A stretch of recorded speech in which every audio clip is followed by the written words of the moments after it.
What if I told you a blood and guts horror film with zombies and chainsaws and a snowblower and a historical documentary covering police raids on a small Micmac community in Quebec were companion films? What if I told you that they actually had a lot in common and tackle a lot of the same themes, albeit in very different ways? Blood Quantum is a 2019 film by Mi'kmaq director Jeff Barnaby. It tells the story of a zombie apocalypse and its impact on the small fictional indigenous community of Red Crow First Nation. And the twist is that the indigenous people are immune to the virus. Only the settlers living nearby are affected and zombified. At surface level, it's a gory, grimy, thrilling zombie movie. But what if we looked at it a little more closely? After all, stories are a powerful thing. The idea is you're trying to get a non-native audience in. I think it'll speak to, the film will 1,000% speak to a native audience. I don't have a shadow of a doubt in my mind, but I think white audiences are going to struggle getting it. And it's like the reason why studios need to put the Kevin Costners in their films about natives. You need a white savior in there. And for me, I don't necessarily subscribe to that idea, but I do understand that we are minorities with minority views, so I think you need to kind of put these ideas in a vehicle that the majority of the population or the ruling class are going to understand. And to me, that's kind of a pop culture film. And you put those things in there, and if somebody likes the gore, if somebody likes seeing zombies walking into snowblowers, then maybe they watch it enough time that it starts to almost Miyagi their way into their heads, where they're learning something at the same time too, where you kind of get into the film to the point where you're trying to get all the references. Let's zoom back to the other film I wanted to talk about, Incident at Restigouche. This is a 1984 documentary by highly esteemed Abenaki filmmaker Alanis Obomsawin, documenting the 1981 police raids on the community of Restigouche, Quebec. Which, side note, I'm so glad I learned how to pronounce Alanis's name properly before recording, or I would have been calling her Alanis the whole video. I bear that you give to me, you ought to know. It starts off by an interview with an older man. Restigouche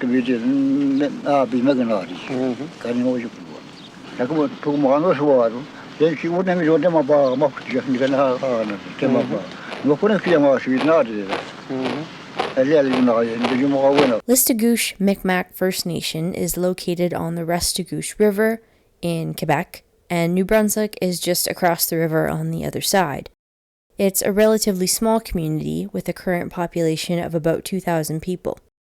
And although it's located in Quebec, at the time the documentary was recorded at least, not many people there spoke French.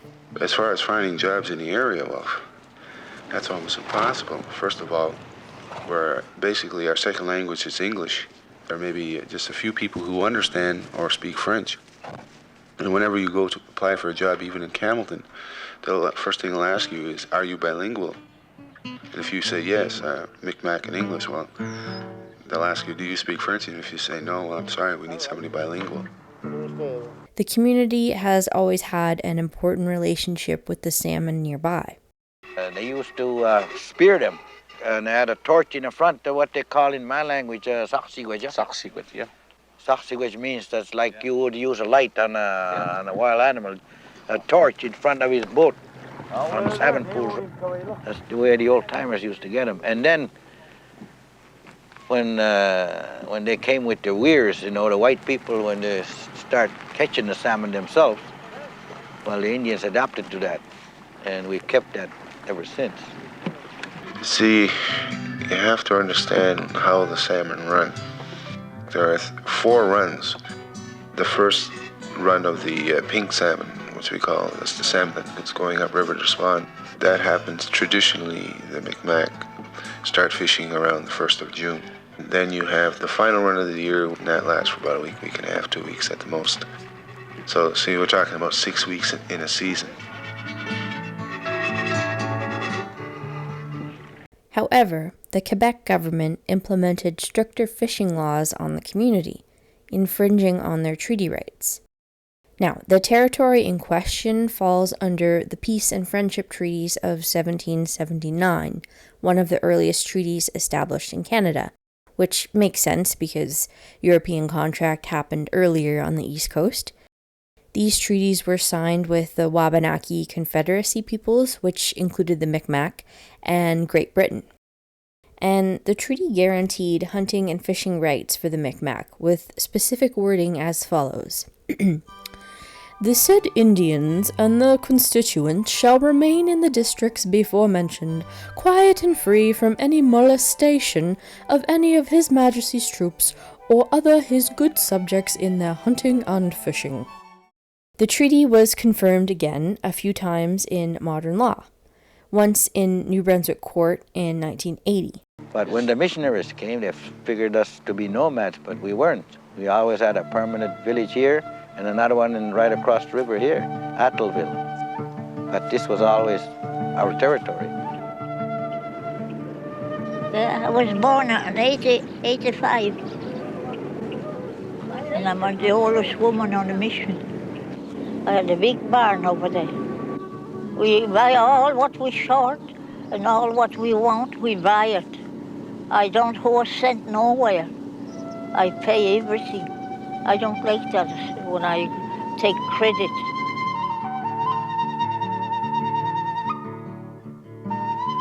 They used to fish before the white man ever came, eh? So the white man got the idea to do the same thing. Now, he found a way that he could make money by catching a lot of salmon because there were a lot of salmon on this river. And that's how they communicate with the overseas, you know, the other countries, and tell them this kind of fish are around. And then we will take boatloads of them over to our country. And then that's how they started, I guess, bargaining with Indians and telling them you shouldn't fish anymore, you know, and then we'll take care of you. Whatever is required, we'll give it to you, and you give us the salmon, and you don't fish at all. But in spite of it, they kept on fishing. The Micmac continued to harvest salmon as they had always done, although there were a lot less of them now since colonization. However, the Quebec government was arguing that the community of Restigouche's harvesting of salmon was depleting the stock, and so they tried to limit the community's fishing. Il faut comprendre une chose, c'est que le saumon, lorsqu'il arrive à l'embouchure d'une rivière, one thing must be understood. When the salmon arrives at the mouth of a river, it goes directly to the channel. It desalinates itself, turning for 2 or 3 days in the channel. Ce que je pourrais appeler comme image un genre de grande route du saumon. To give you an image, it's a kind of grand route, a kind of autoroute of the salmon. If you block this autoroute, you would no longer have that resource. The resource would not be perpetuated because the salmon would no longer be able to reach the place where it must go to reproduce. That is, the source of the river. The Quebec government wanted the Micmac to restrict their fishing to 3 consecutive 24-hour periods each week for a total of 72 hours. But the Micmac insisted on fishing 6 12-hour nights each week, as they always had, also for a total of 72 hours. Meanwhile, on the New Brunswick side of the river, the federal government lifted restrictions on commercial fishing.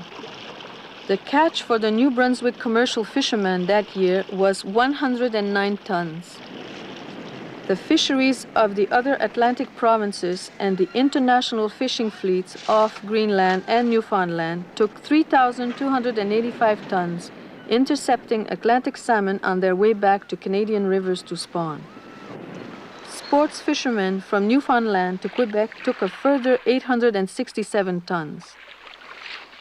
That same year, all the native people of the eastern region took 22 tons, of which 6 tons were taken by the Micmac of Restigouche. Il faut comprendre une chose, c'est que le saumon, lorsqu'il arrive à l'embouchure d'une rivière, one thing must be understood. When the salmon arrives at the mouth of a river, it goes directly to the channel. It desalinates itself, turning for 2 or 3 days in the channel. Ce que je pourrais appeler comme image un genre de grande route du saumon. To give you an image, it's a kind of grand route, a kind of autoroute of the salmon. If you block this autoroute, you would no longer have that resource. The resource would not be perpetuated because the salmon would no longer be able to reach the place where it must go to reproduce. That is, the source of the river.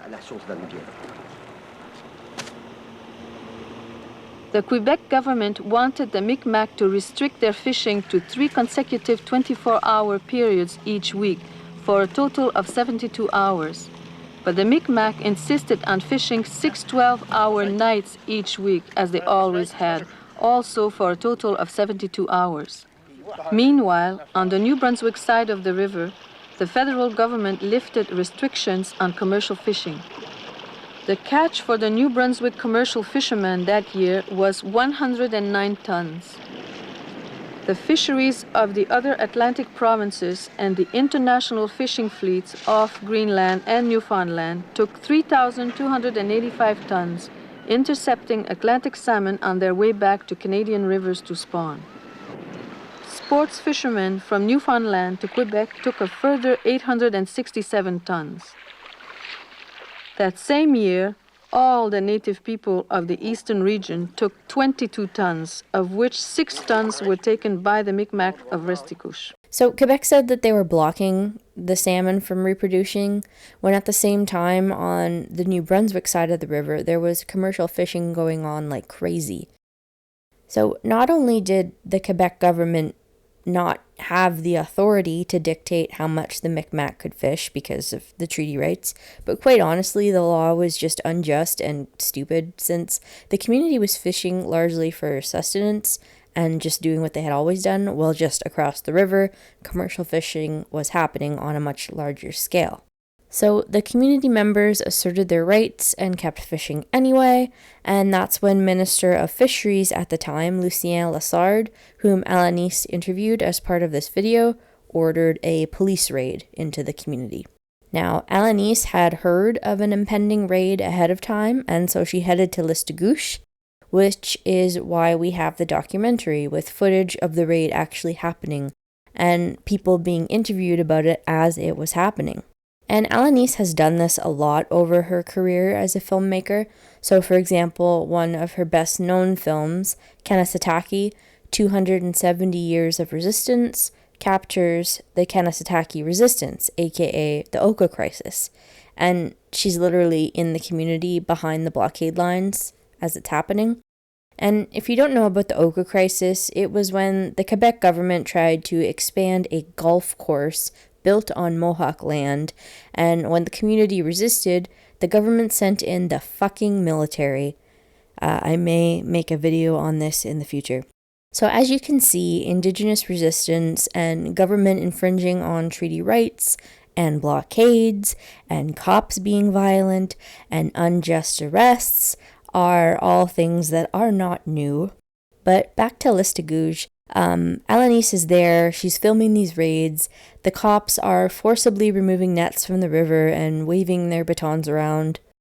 Looking out the window and seeing QPP is urinating in front of our women and children. You so helpless and can't do nothing about it. I wouldn't want to have that feeling again.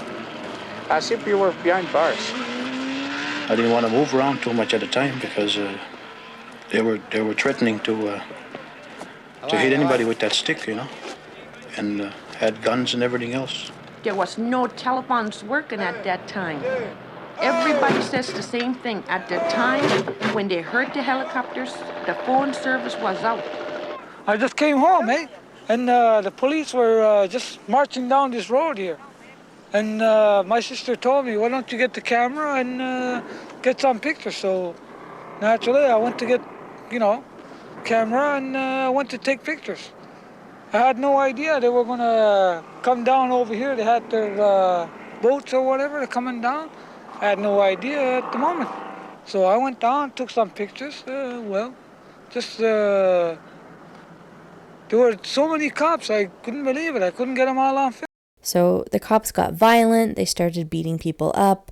They were telling people to get out of the way, but they were either on a bridge or near the water, and you couldn't get out of the way without going into the river. And remember this bridge. It's called the J.C. Van Horn Bridge, and it crosses the Restigouche River between Quebec and New Brunswick, and it's green. One of the worst parts of watching this for me is seeing the impact on the kids in the community.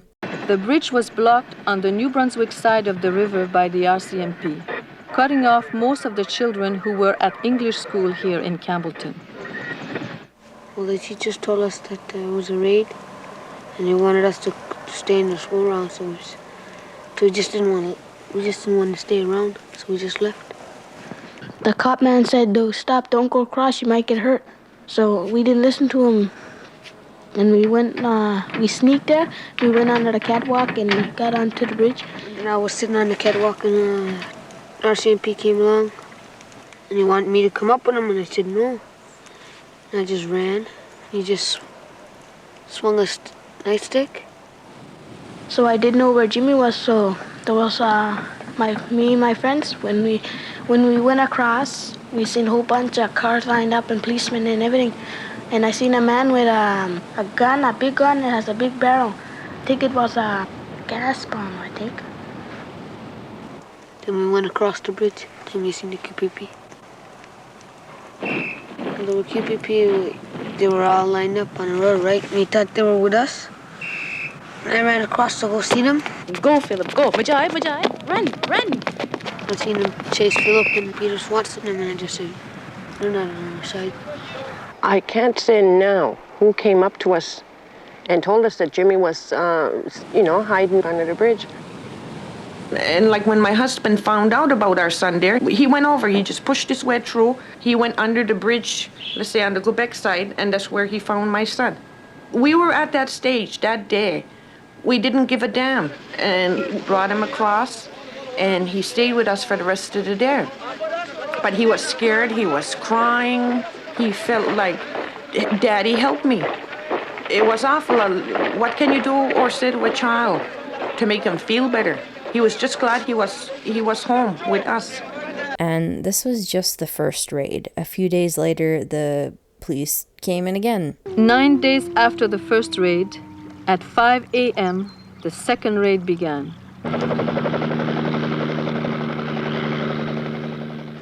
We were ready for them the second time. And they must know something about it, that we were ready for them. When we had the blockades and all this, they bluffed their way the first time, but the second time they couldn't do it. The second raid, they had to come from Campbellton, but they never entered the reserve at all. By this time, the community was more ready. Indigenous people across Turtle Island had heard about this raid, and a lot of people came into the community to help set up a blockade, to help show support, and to help the people of Restigouche defend their rights. Many Indian people from all over North America had come here to help the Mi'kmaq people defend their rights. Some came from as far away as Alaska. We were sleeping out in the car. We were wakened by some of the people. They said, "Hey, we've got a raid, we've got a raid." And a loudspeaker blared and said, "If you don't get off the wharf, we're going to start shooting tear gas at you." Well, we were all going to the wharf to try and get our nets, but we didn't succeed. They were shooting tear gas and them rubber, whatever you call them things there, bullets. Oh yeah, they were shooting at us all right, but they couldn't make us move or anything. I got one on my foot. I couldn't work for 2 weeks because it was aching all that time. I couldn't wear a shoe for a week. We had a meeting this afternoon with the city council and the mayor of Campbellton, and we all came to an agreement that we will lift the barricades up on both sides at 4 o'clock.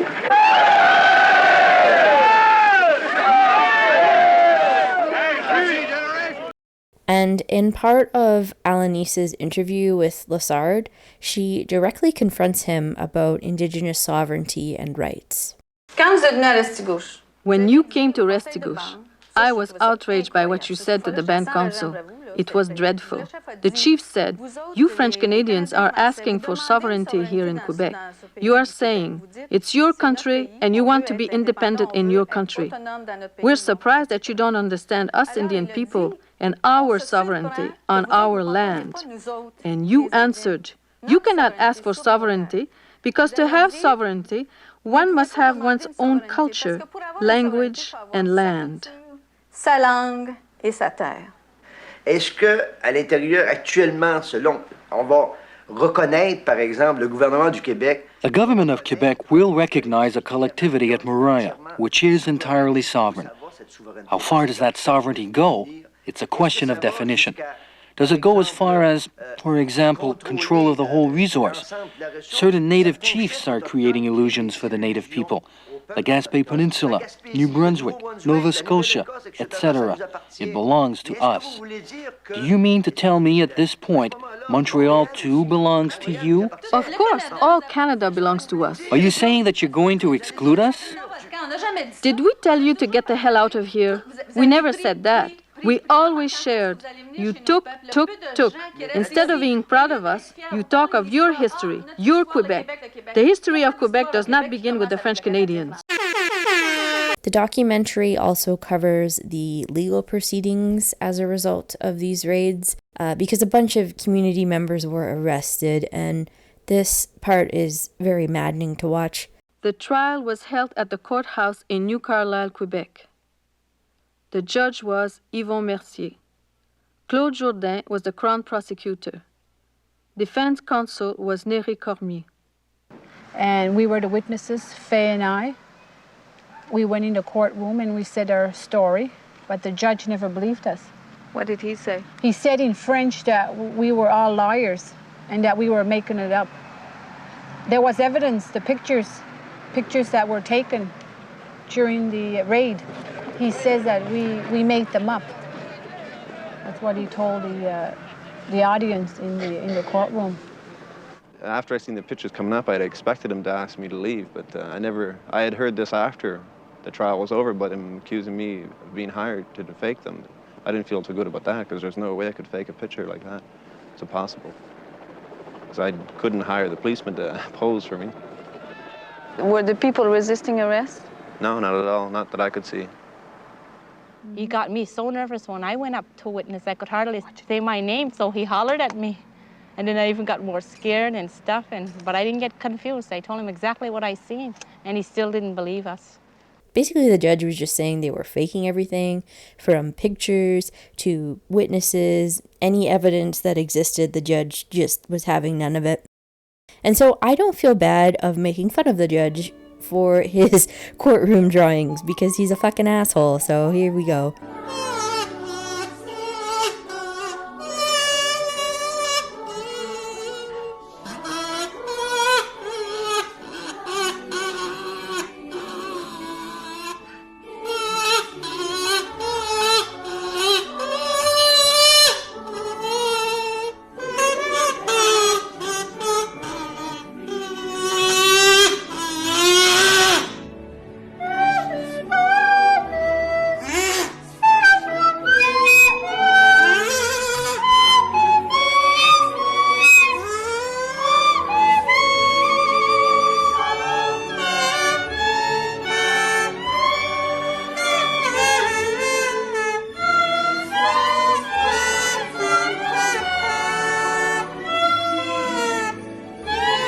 The documentary ends by letting us know that, luckily, the convictions were overturned in 1983, so 2 years after the incident, and they were overturned by the Quebec Supreme Court due to obvious errors and facts being ignored in the trial.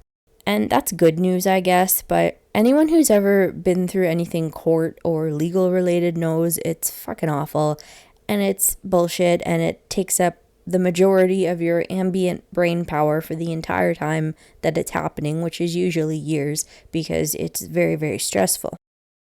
So not only were these people beat up by cops for asserting their rights and arrested for no valid reason, they also had to spend 2 years dealing with the legal nonsense of it all, and good for them, because they chose to do this knowing that it was going to suck, instead of just pleading guilty, because they knew that they were not guilty. Okay, so let's go back to Blood Quantum and how it relates to the incident at Restigouche. Director Jeff Barnaby was actually present at this raid. You may remember this feature here. Take a look at this.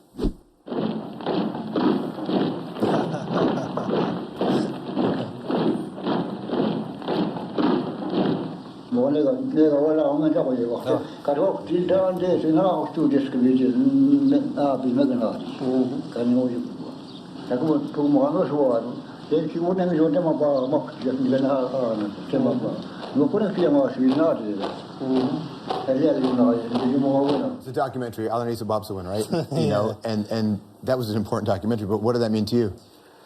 That's where I grew up. That's one of my earliest memories of my reserve. I was 4 years old at the time that happened, and it's seared into your brain. I mean, think about being a young man and you know nothing about the outside world, but the outside world comes knocking at your door, and they come armed to the teeth, and you know, looking to bust your head. And that was my first definition of what non-native Canadians thought about Indians, and that stuck with me. And that documentary, it encapsulated this idea of films being a form of social protest for me. And that's something that didn't even dawn on me until I was much older, that, you know, it started right there with that film. And it became that it's so strange that you picked that scene too, because that scene, you know, I took my axe and I made, you know, a line in the sand, and I told him to step across it. That encompasses my complete philosophy of filmmaking, of being a Native person in Canada. That one old man with that axe, and I have family members in that film, and I think it's still, you know, I still think it speaks to the community, and I still think it speaks, you know, volumes about the community. Jeff is from the community of Restigouche, and he was just a 4-year-old child at the time. He talks about the importance of the work of Alanis Obomsawin and how she influenced his own career as a filmmaker. I don't know why people just don't learn. It's Micmacs are first contact Indians. We've been doing this for centuries. Been doing this for centuries. So in fact, I found this interview with both Jeff Barnaby and Alanis, and I'll probably refer back to it a few times. In it, he talks about his experience as a small child during the raid a little more. I remember the helicopters in the sky. I was staying in Cross Point at the time, so we were like dead center in the middle of all of it. And I had my Superman pajamas on with the little hole in the underarm and the burn mark from the I remember it is burned into my brain. It's like I kind of joked about like that kid going online, seeing the violence. That's kind of what happened to me. I went online seeing the violence. It's my first memory. The raid, I was 4 years old. So those were my first memories. And when I watched the film, I don't think about the film as a art form. I think about it almost as a home video, because I recognize everybody in there like that. And I think him framing it in that way really helps it hit home. When you're living in a small community and perhaps you have relatively limited perception of the world outside of it, and then one day it just all hits you like a brick when you find out what the world outside thinks of you and your people. And that would obviously stick with you. And I think that's why one of the most impactful parts of Incident at Restigouche is interviewing the kids. In the interview with Alanis and Jeff, they talk about how the culture has changed over the years, where Indigenous filmmakers are more respected now. I'm 89 years old. I am so grateful that I have lived this long to see the difference. Because where we're going now, we've never been there before. I am telling you that. So, all this, excuse me if I say the word shit, that was so bad for... I warned you. For so many... What's your name again? You know, was so bad. And now, you know, we can tell our people, don't worry, there's a place for you. Don't be intimidated by coming into the Film Board, Telefilm Canada, CBC, no matter where. There's a space for you. And people respect you, and you're beautiful. And this is, I am so thankful to be able to say this. So a while into his career as a filmmaker, Jeff made Blood Quantum. And for those who don't know, the term blood quantum refers to a colonial concept where the government would measure how indigenous someone was by their ancestry. Blood quantum laws historically existed in the United States and Canada. And in Canada specifically, the government has, and it still has, an Indian registry, and that keeps track of everyone with Indian status. And yes, the term Indian is still legally used because that's the term in the legislation, i.e. the Indian Act, which is not only not exactly a preferred term for Indigenous people, but I think, especially now, it's just really confusing since Canada has a lot of people that are from the actual country of India, but that's just me. Anyway, having Indian status would enable someone to have different hunting and fishing rights, and there's some other different benefits and stuff as well.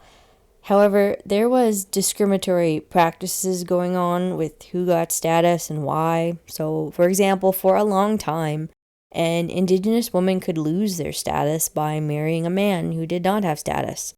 And at the same time, a woman without status could gain status by marrying a man with status. You can see how the concept of measuring how Indigenous someone is problematic, to say the least. And, I don't know, leaves a lot of room for the government to bureaucratically wiggle out of their responsibilities more than they already are doing. But you only stamped it 4 times! No! No! I was young and reckless! Bureaucrat Conrad, you are technically correct. The best kind of correct. Anyway, that is the concept of blood quantum, and Jeff Barnaby kind of expresses some exasperation at, a lot of non-Indigenous people being quite unfamiliar with some really important concepts that Indigenous people are kind of sick of explaining to them. Its relationship to blood quantum as a colonial blood measurement system that was used to determine an individual's Indigenous status.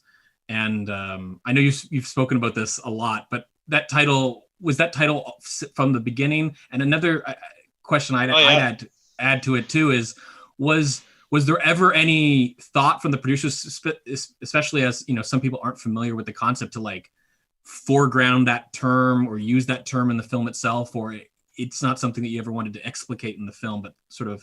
Well, we did this with rhymes. We kind of went through this whole thing with Rhymes for Young Ghouls, my first feature. Nobody knew what residential schools were. So we had to kind of put a little bumper in the front of the film, like, you fucking dumb colonists. Here's what residential schools are. Thank you very much. Yes, I didn't want to do that again. Yeah. Because I got annoyed by telling that fucking story. And people were pushing me to do it. And really, honestly, that was one of the hardest decisions that I had. Because I didn't... How do you explain that? Every tribe how do you distill it to a because every tribe has their own version of it. So I really didn't know how to explain it. It's like a racial caste system used to measure whether or not you're native, and by extension, whether or not you're going to receive the treaty rights that are bestowed upon you by the country that colonized you. So it's like... And I watched a few interviews with Jeff, and it helped to clarify to me how he shaped his work and his messaging to be both, I guess, accessible to a primarily non-Indigenous general audience, as well as also have a lot of depth and meaning for people who might understand a bit more of the nuances and the history that he's putting into his work. Advantage when you're a native filmmaker is that there's so much bad history there that you can use. And I think it's a fine line to be able to try to make entertaining films per se and not necessarily turn them into preachy, poverty porn or whatever the case may be. So I think that was the goal. It was like, I think the politics and the content is there. So here are a few more ways the two movies are connected. Both are set in 1981, and both are actually filmed in and around the community of Restigouche First Nation in Quebec. And I'm seeing themes of place as being really important in Indigenous filmmaking. If you recall from The Fast Runner, if you watched that video, it was filmed on location in Igloolik, where the legend of the Fast Runner originated from and where it took place. So I watched incident at Restigouche, and I watched a bunch of interviews with the directors, and I read some articles with Jeff, and I even found 2 academic papers about blood quantum. And if it sounds like I'm trying to put off watching the horror movie, you might be right. I'm not one for horror movies. I'm a little scared baby. I'm a little baby. And any horror movies that I do like, I'm not sure count as proper horror. We have had a doozy of a day. A real doozy. There we were. Yep. Minding our own business. Yep. These kids started killing themselves all over my property. Yeah, this one right here, he dove head first right into the wood chipper. But I decided it was finally time that I should watch the actual movie. I had to make sure that I watched this during the day because I didn't want to watch anything too scary at night. So, spoilers ahead, I'm going to be doing a film analysis that will spoil Blood Quantum. So I recommend watching the movie first. If you haven't seen it, I know that it's on the streaming service Shudder. The movie starts out with the following Bible quote. "Take heed to thyself that thou make no treaty with the inhabitants of the land whither thou goest, lest it be cause of ruin among you. Break down their altars, smash their sacred stones, and burn down their groves. Take heed to thyself that thou make no treaty with the inhabitants of the land. For when they whore themselves to their demons and sacrifice to them, you will eat their sacrifices. And when you choose some of their daughters for your sons, they will lead your sons to the same." Jeff explained in an interview for his reasoning for using a quote, basically that he doesn't want to explain all the historical details to you, so he's using it sarcastically. And like, how do you explain all that shit on a title card in a movie? So it's like, I don't want to do it. So let's just pull another Bible quote out. And that's what we did. And I just like, I'm so annoyed with it. I'm going to put this sarcastic quote as an ancient settler proverb, because I'm shocked that nobody knows the policies of their own government. And this is a governmental policy. It's not called blood quantum here. It's a verse from the book of Exodus. And from what I can tell, it's essentially saying don't make treaties with the new people you meet because they will betray you. Everybody betrayed me. I fed up with this world. Which is wildly ironic, seeing this is coming from the point of view of the settler. Tear down their areas of worship because God is jealous. And again, don't make treaties or you'll find yourself worshiping their gods. Next, we see a man lantern fishing at night with the town behind him. And we are told that this is Red Crow Indian Reservation and that the year is 1981. And remember, Red Crow isn't a real community, but this was filmed on site at Restigouche, and it's set in the same year as the raids. The man brings back his catch in the morning, he guts the fish, and then the gutted fish all start moving.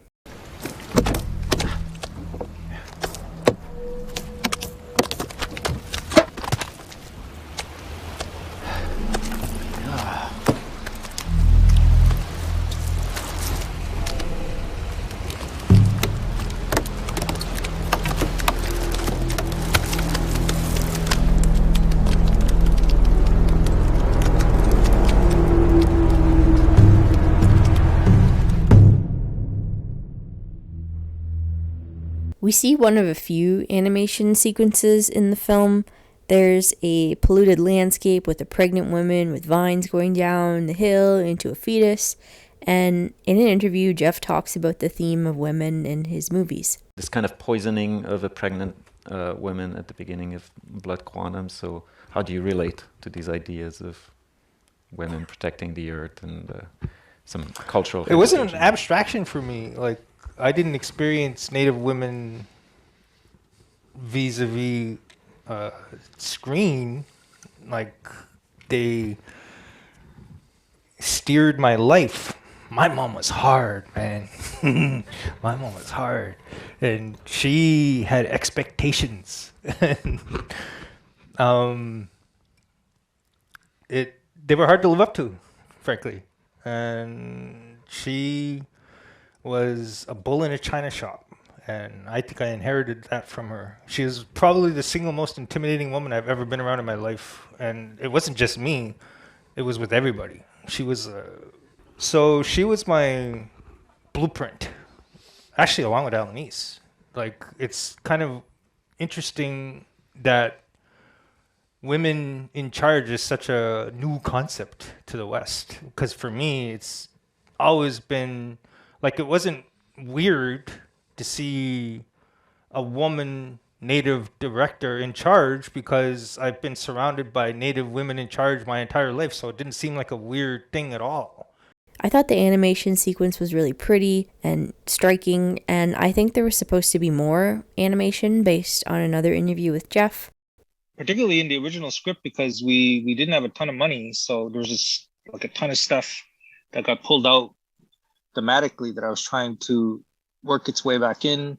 And for the first panel, it was the idea that the land was polluted and it kind of polluted people, and it went through generations. I think that's one of the first themes of the first panel. The second panel was just... We're then introduced to Trailer, who is the police chief of the community. And trigger warning for violence, he has a call about a really sick dog, so he comes and he shoots the dog.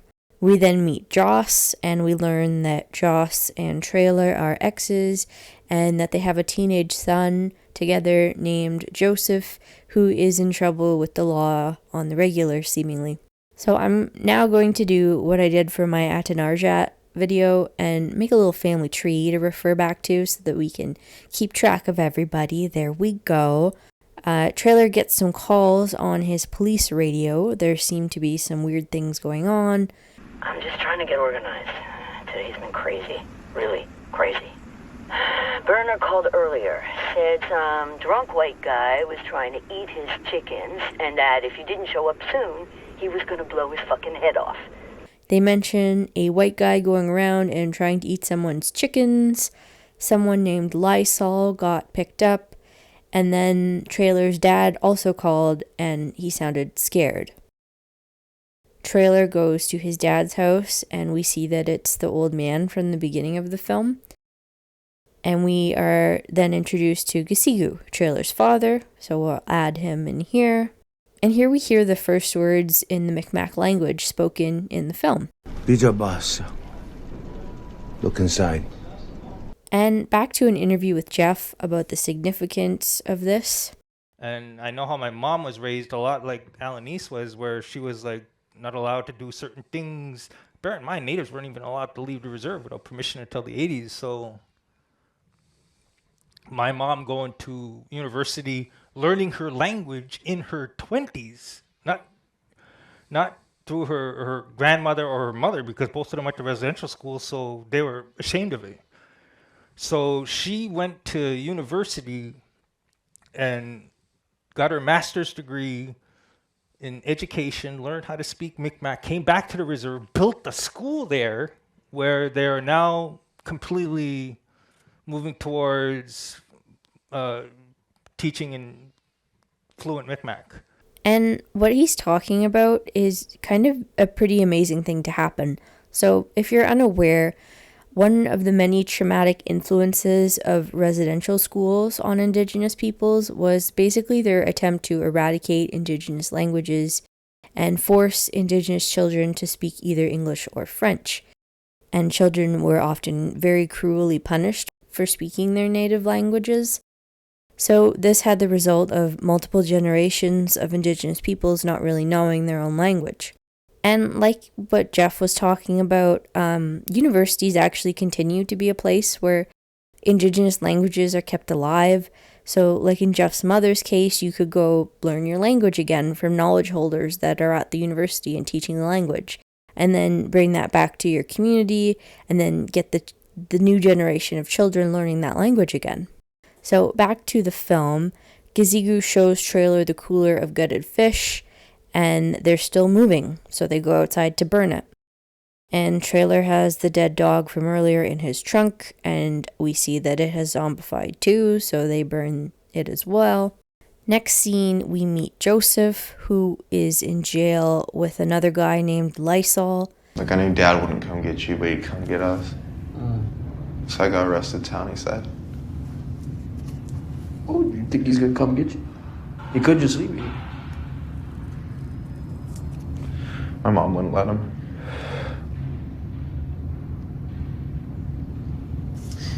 Thanks, man, but I ain't no fucking charity case, and you being trailer's good, son. And we learn that Lysol and Joseph are actually brothers. Both are Trailer's sons, but Lysol has a different mother. And meanwhile, through all of this, there's a guy in the corner making retching noises. Hold on, fuck! Trailer and Joss get to the police station to get Joseph out. I just want to note that this policeman's badge is a Sûreté du Québec badge on it, so I guess it's kind of an Easter egg to show that the community is in Quebec, and it might actually be Restigouche. The police officer goes into the cell to get Joseph, and the guy that's retching in the corner attacks them. He's got them zombie eyes, so we know that he turned. And all I could think about during this part was like, is this the white guy that was eating the chickens? Drunk white guy was trying to eat his chickens. This enrages the police officer, and he starts really beating him with the baton. And that invokes some unfortunately familiar imagery, not only from incident at Restigouche, but a lot of other incidents. Joseph is in the car with Joss, and we get a bit more backstory on Lysol's upbringing. I'm talking about your brother, and I'm talking about why you keep getting into trouble with this guy. He doesn't have anyone else. Trailer fucking abandoned him. The whole reserve knows what happened to his mom. I hear you, and I get you on that. In an interview with Jeff Barnaby from Vulture, I just want to highlight this quote that Jeff says when he's talking about Lysol, and how the film can really read differently from an Indigenous to a non-Indigenous audience. The weird thing is, if you're a non-Native person, I'm wondering if you're getting those beats. Like, way back when we first started testing the film, the question that popped up the most is, why is Lysol so angry? I was like, really? You don't grasp why he's so angry within the context of the film, or as a broad overview of society? So Lysol was abandoned by his father. They allude something traumatic happened also with his mother, and that she is now deceased, and that Lysol also spent some time in the foster system. And this is unfortunately a disproportionately common story within Indigenous communities. A quote by the late Justice Murray Sinclair states, "Aboriginal children are 8 times more likely to be removed from their home, displaced, and put into the child care system than non-Aboriginal Canadians." Jeff Barnaby also outlined a little more of his childhood experiences in one of his interviews. I mean, you mentioned that, you began trying to, this film could have been your debut film that you've been wanting to make, debut feature rather. You've been wanting to make this film since 2006. Yeah, it should have been. But had it been, had it, had somehow the opportunity arrived or you had been able to make the film, how do you think it would have been then versus now? Like, what do you feel like through the process it took to bring it to the screen, it changed in from the original idea to something to what it is today? Oh yeah, absolutely. Because the themes of the father, and because when I wrote this, I was single. Now I'm a dad. When I shot it, I'm a dad and I'm a husband. So the themes of fatherhood and I grew up in foster care. So when I had my son, it just blew up all these feelings in me that I didn't know existed about, I was kind of like the Lysol kid, right? I didn't have a mom or dad, and I grew up in foster care. So that became a theme in the story that wasn't there when I initially started. And an article I read had another quote from him stating that he still lived with his mother in 1981 during the raid.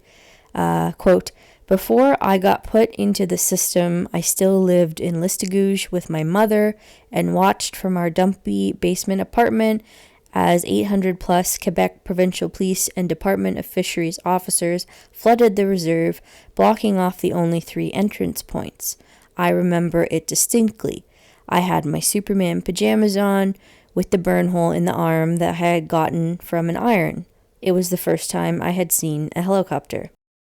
They had come to kick the shit out of some fishermen for not listening after being told when, where, and how much to fish. During the raid, I was sitting on the back of a pickup truck when one of the SQ agents smashed me in the face with the barrel of his rifle while running down my uncle. I was 4 years old, and it's the first thing I can remember in my life. Someone I've never met busting my mouth for what I represented. So this reiterates his retelling of this incident from the interview earlier, and you can imagine it's no wonder how these experiences shaped his work. And so yes, do you understand the rage Lysol has now? When you're experiencing all this trauma from colonialism, where do you even direct that anger? And the ambulance from town still isn't picking up. They never pick up. I also want to point out that it takes some time for Trailer to clock something out of the ordinary is happening. He gets a call from someone saying that the ambulance is not picking up, and then he just says, like, well, they never pick up. So I think it feels like a more subtle reference to, like, Indigenous people experience a lot of day-to-day shit on the regular. So, like, if a zombie apocalypse were to happen, how long would it take to notice that something different was happening? In this scene, we meet Joseph's girlfriend, Charlie, who is pregnant, and they are talking about going in for an abortion. Are you embarrassed of me? No. Fuck no. I'm embarrassed of him. He's just embarrassing. The exchange kind of alludes to Charlie's family potentially being racist, and that's what she's embarrassed of. We also learn Joss works at the hospital. By her scrubs, it looks like she's a nurse. And then we note that the zombie outbreak has progressed.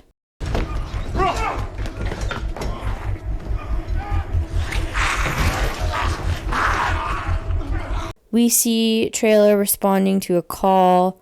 The scene is pretty gory because, surprise, the person has turned. The zombie attacks Trailer, so he beats her head with the butt of a shotgun and her head explodes everywhere. We get the sense that order kind of has devolved and no longer exists because both Trailer and the person on the other end of the radio are both preoccupied with the separate zombie crises that they're dealing with. Doris! Sugar's hurt! Oh, here, boss. You should see what your father brought in. You're gonna shit frisbees. And I want to note that there's a lot of shots of the bridge, and this whole scene now takes place on the bridge. And the bridge was a central location in incident at Restigouche as well. It's where the arrests happened. It's where the blockade happened.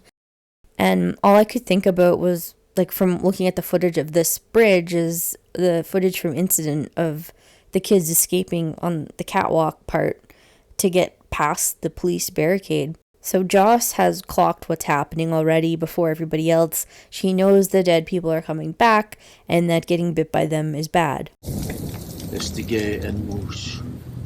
Estigay na match. And buoy nuk. Abaji mi machu walijik.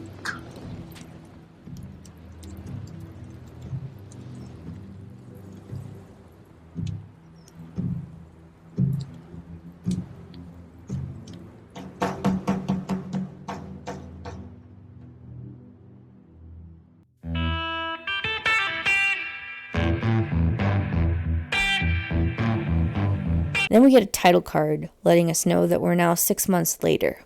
Jeff discusses that in the original script, there was supposed to be a lot of stuff to the story within these 6 months, but they had to cut it because of the budget and they couldn't afford to shoot it all. So let's do a bit of a sidetrack to the concept of the zombie. And in doing my background research, I didn't know that the concept of the zombie itself has kind of been colonized in a sense. The zombie actually comes from Haitian folklore, and it was when a dead body is reanimated through magic rituals like voodoo. However, the version of the zombie that most people are familiar with now stems from the George A. Romero film Night of the Living Dead, which came out in 1968. And this seems to be the first portrayal of zombies in the movies. In this movie, they don't actually call them zombies, they call them ghouls, but they're dead bodies that have been reanimated and like to eat people.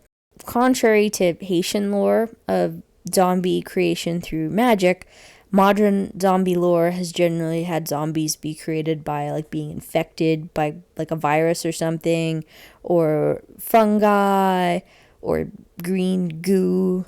So back to Blood Quantum, we see a compound of sorts with 2 people and a chained up zombie. There's a close-up shot of Lysol and the chained up zombie in a face-off. And this is probably a reference to the famous picture from the Oka Crisis, in which a soldier and an indigenous man stood face to face in a very tense encounter. We learn now that indigenous people are resistant to the zombie plague, so the community has set up a compound to secure from the zombies outside. We also learn that they seemingly get a lot of settler refugees, which results in a lot of tension. Lysol is angry at the refugees being brought in. They don't tell them that one of them is actually bit. Charlie, who is now heavily pregnant, either she didn't get the abortion or she couldn't get the abortion, is pushing to help people. What if my baby's born sick? You gonna shoot us too? And here we hear more Mi'kmaq language. They talk in this language when they don't want the white people to understand, basically. What are you guys talking about? Speak English.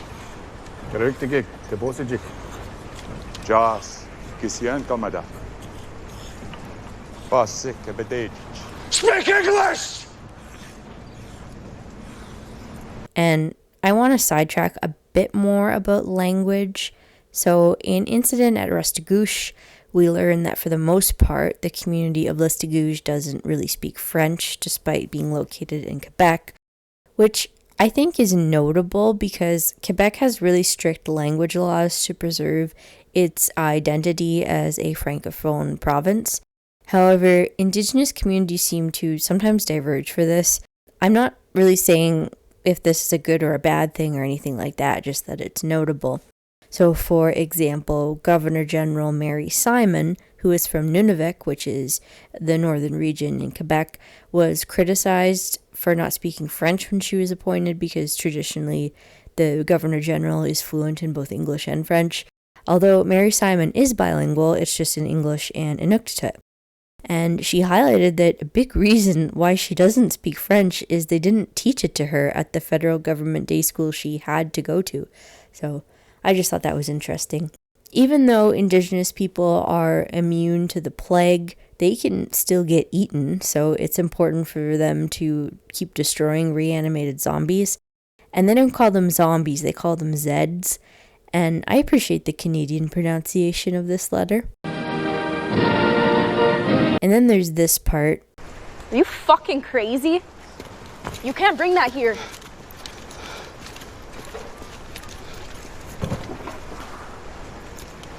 Which to me seems like a reference to smallpox blankets. So there have been incidents throughout history where settlers would knowingly give blankets infected with smallpox to Indigenous people to infect their communities, kind of like biological warfare. And one of the most notable incidents recorded of this was when the British used blankets exposed to smallpox in an attempt to subdue the resistance led by Odawa leader Abenaki, aka Pontiac. So we see a settler woman being triaged by Joss. She says that she didn't get bit, but later we learn that she's lying. Here is a neat scene where we learn more about the ways the community is defending itself against zombies. Stragglers still stumbling in from some of the podunk towns on the island.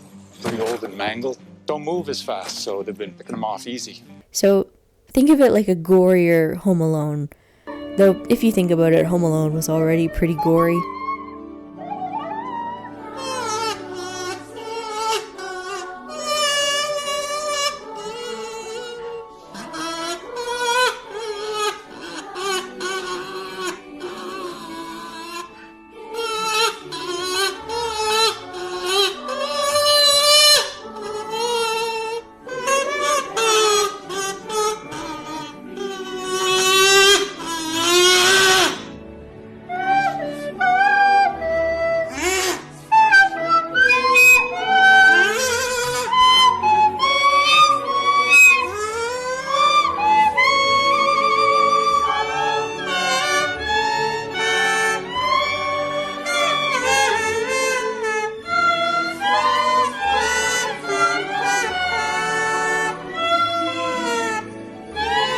And one of the most memorable scenes involves a snowblower, and I don't think I can show it. We were wasting ammo, trying to keep them from ramping up the blockade.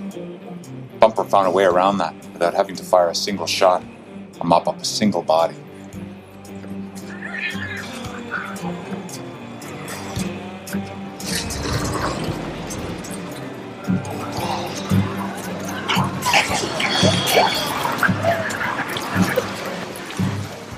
And as a horror geek, what was the most important thing that you had to include in this movie as like a fan of zombie films? Something that you were like, I haven't seen this in a zombie movie, or I'm making a zombie film, I have to have this moment. It was the snowblower scene. It was the epitome because you talk about incident at Restigouche. We set up that blockade, the same exact place on that same exact bridge that they set it up like 40 years ago. So it meant something other than just, here's a cool zombie kill, but you don't need to know that in order to appreciate zombies walking into a snowblower. So not only was that scene kind of an awesome horror movie moment, but it was a direct homage to Incident at Restigouche. The zombie blockade scene was shot on the same bridge that the resistance blockade was set up on. We learn a little more about the lore behind this plague, so moose and deer don't get it, but fish and dogs can get it. What I got from the scene is like, try not to logic it about the zombie spread. Just, that's not the point of this movie. In the scene between Joseph and Charlie, we learn a bit more about Lysol's trauma and that his given name is actually Alan. The way his mom died didn't help. Sent him to foster care, and who knows what happened there. He left an Alan and came back to Lysol. And Charlie worries about her baby because Charlie's white and not immune, so she's worried that maybe her baby won't be either. Trailer goes in to get stitched up by Joss, and we see all the zombie bites on him to show like he's super immune to this plague. And he tells Joss that she did good by Joseph, which I guess was him acknowledging that he wasn't that great a father and that he's glad that she picked up the slack, which, I mean, not to get into like a feminist rant, but generally speaking, this is a tale old as time. Thank God for mothers. We get a bit more tension of the different perspectives of like the risk of continuing to let in the settlers and the ethical dilemma of all that. Some of these fuckers ain't local. Never seen a brown person since their grandparents owned one. They outnumber us too. How long before it comes to pass they get tired of being herded by a bunch of Indians? We got all their guns. And they're all too civilized to shit any place that doesn't have a door. What the fuck are they gonna do? What the fuck are they gonna do? One of them can come in here and infect this entire camp. It takes one, Trailer. Joseph Pet Townie keeps dragging them in here. Hey, fuck you. Every one of these motherfuckers is a time bomb! That's why we have a wall. Anyone flips in here, this place is a fucking shooting gallery. We learn Lysol kind of has his own part of the compound, and then it looks like he's having a bit of a party with pills and booze and stuff. And then we see the woman from earlier who that we know got bit. We find out her name is Lilith, and we find out Lysol and Lilith have like a thing going on. And I don't know if her name is symbolic or not, but Lilith is historically supposed to be like the first wife of Adam, who was banished for not obeying him. And then we get this quote. The earth is an animal, living and breathing.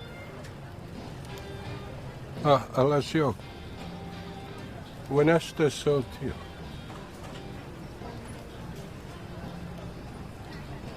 That's why the dead keep coming back to life. Not because of God. Because this planet we're on is so sick of our shit. This old, tired, angry animal turned these stupid fucking white men into something she can use again. Jeff reiterates this quote in the Vulture interview. Quote, if you start looking at things like viral outbreaks as the planet's immune system, what would be better for our planet than just turning all these parasites into fertilizer? It's like it's turning the stupid fucking white man into something it could use. And I mean, touche. And then we get this. Lilith and Lysol are off doing stuff, and oh god, now she's a zombie, and oh god, she bit off his dick. And then while you're processing that, the movie goes into the second animated sequence of the film, which is also really cool. Who says we're immune? Badukja uksid hamo, awenda sui luxiko.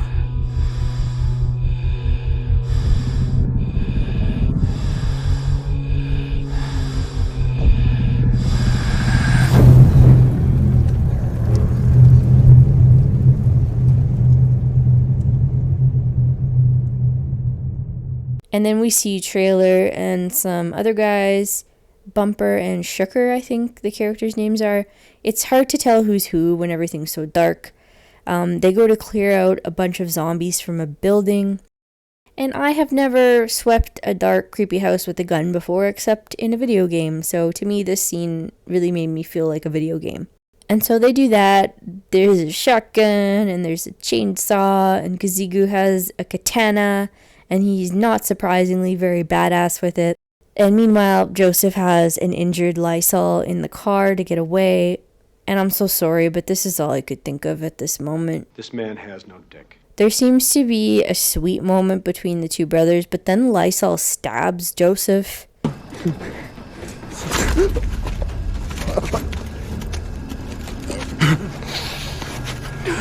And then Lysol lets Lilith loose into the compound and tells her this. You're gonna eat all those dicks for me, okay? Joss and Charlie are holed up in the infirmary area, and then an injured Joseph stumbles in with the news of everything that has happened. Joseph, what happened?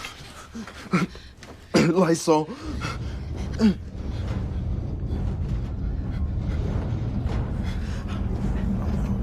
And I guess there's always that one guy in zombie movies that just freaks out and runs into the zombies for no reason.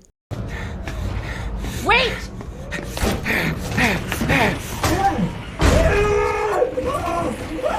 Joss radios Trailer to come back and save them.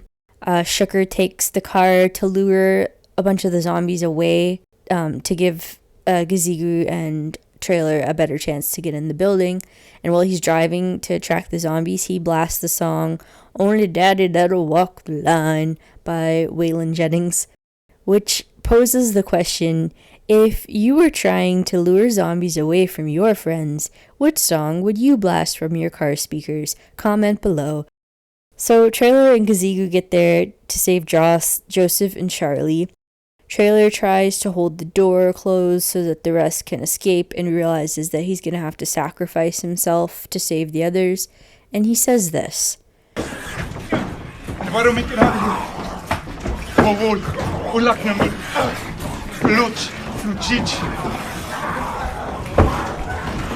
on the count of 3. 1. And he dies, and everyone else escapes. Meanwhile, Charlie seems to be going into labor.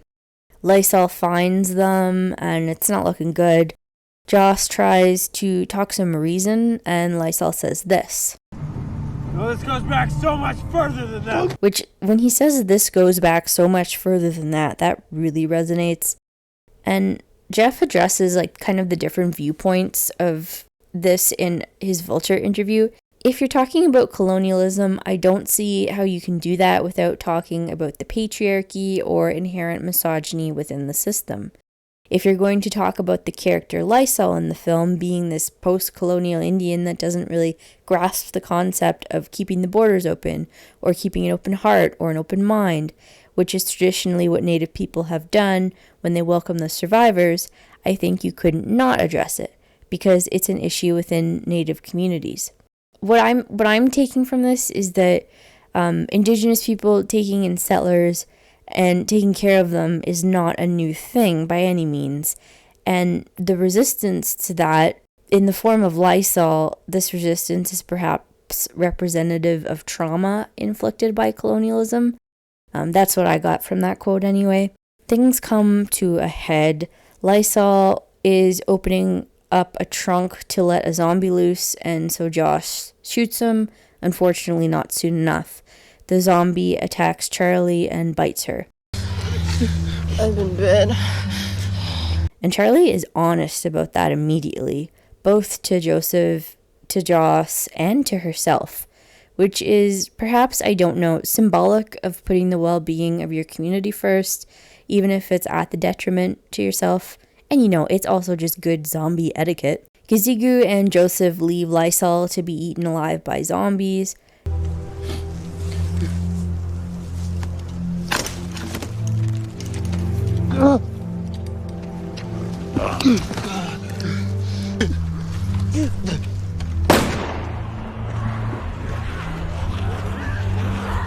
And holy shit, these fuckers can run! Has anyone ever been an extra in a zombie movie, and is it as fun as these people make it look? Because this guy up here, he looks like he's having the time of his life. After a really close call, Charlie, Joss, and Joseph are able to escape on a boat. Gizigu stays behind and goes completely John Wick on the zombies in a pretty awesome scene.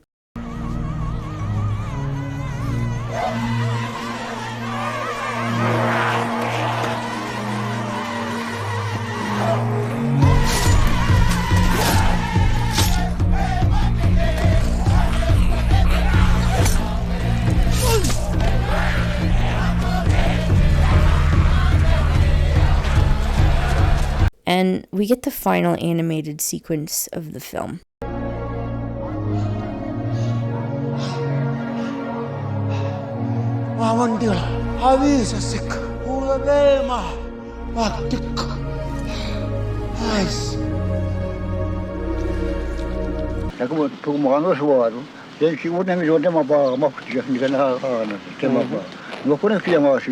So this animation leaves it a little ambiguous about whether Gizigu survives or not.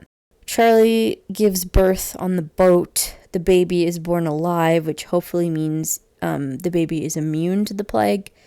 And this scene is really heartbreaking. Charlie wants to know if it's okay for her to hold the baby. I've been bitten. I'm sick. I can feel it. She can't get sick. It's okay.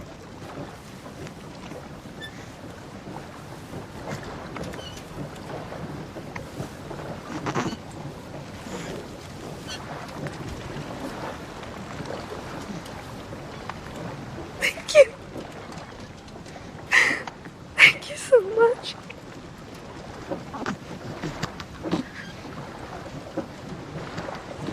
Take her back. Shudder, you can hold her. No, I don't want to hurt her. Take her back. And then when she's holding her, she can kind of feel the zombiness taking hold, so she says, take the baby back, and asks Joseph to shoot her, which again, she just immediately is putting everyone else first. And Joseph does. And the final scene is Joss, Joseph, the baby, and Charlie's body on the boat floating away. And as the credits roll, we hear the song Mommy's Little Guy by Fawn Wood. And I hope the copyright system will let me get away with this one. If not, make sure you look up the song in any case.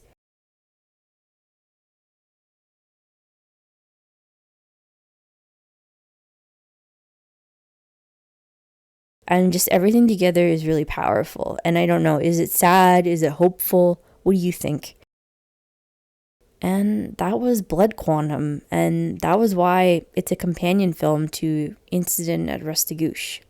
And unfortunately, Blood Quantum was the last feature film that Jeff Barnaby made. He passed away from cancer in October of 2022. He was 46 years old.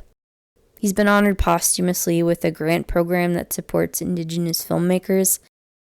And I'm glad he got to make Blood Quantum because it seems like it was something that he really wanted to make for a long time. I was watching his interviews and he talked a lot about future projects that he wanted to do, which was kind of heartbreaking. So I think we can all agree, fuck cancer.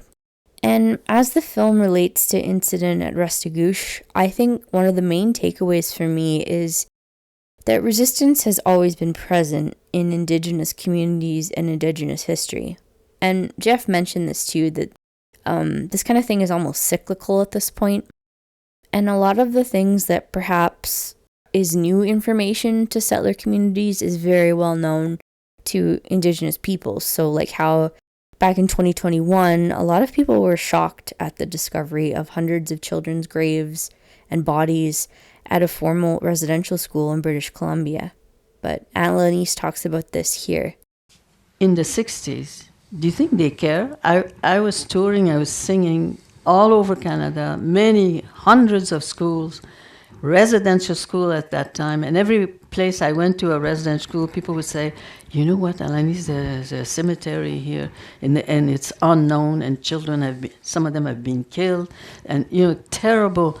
And we talked about it, but nobody was listening. Communities have been saying what happened for a long, long time. It's just that no one would really listen. Are you sure it's the white man who did all that stuff? Because I come from white people, and this is the first I'm hearing of it. Yes, I am sure. Wow. Yes, wow. So I think that's gonna be it for this video. I hope you enjoyed it. I noticed that my Atenarjuat video got a lot more views than my other videos, so I'm trying to see if film analysis might be what more people are looking for, because I like doing it, and after all, stories are a great medium to communicate a lot of important messages, so, we're talking about a lot of the same stuff anyway. If there's any topics or any films you'd like to learn more about, please let me know. This was a really interesting video to make. I'm not a horror movie person, but watching a video closely to do research on and really trying to understand it and the context that it was made in, it was really rewarding, and I think I got a lot out of this, and I definitely learned a lot. Also, I tend to do my voiceovers late at night in my room, so shout out to my dog Molly for putting up with me being loud and talking to myself while she's trying to sleep. She's definitely not impressed with me. So thanks again, and I will see you in the next video.